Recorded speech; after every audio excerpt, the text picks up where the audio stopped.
মেঘবালিকার জন্য রূপকথা কবিতাটি।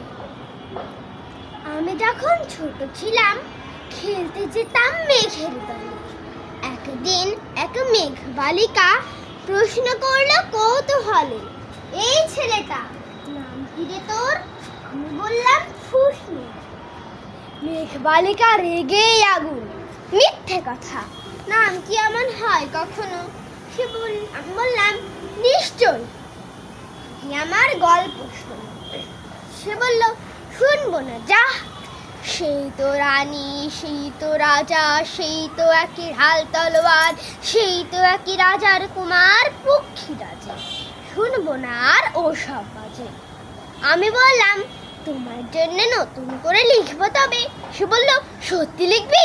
বেশ, তাহলে মস্ত করে লিখতে হবে, মনে থাকবে লিখে কিন্তু আমায় দিবি।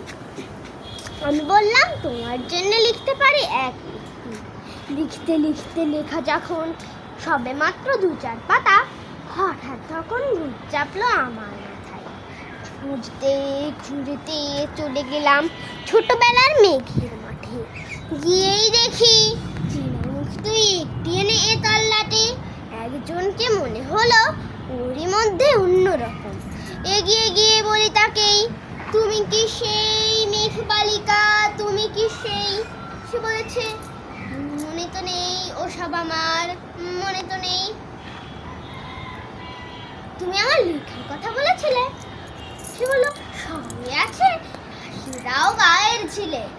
আর হ্যাঁ শোনো, আমি এখন মেঘ নই আর, সবাই এখন বৃষ্টি বলে ডাকে। বৃষ্টি বলে ডাকে আমায়, বৃষ্টি বলে ডাকে আমায়।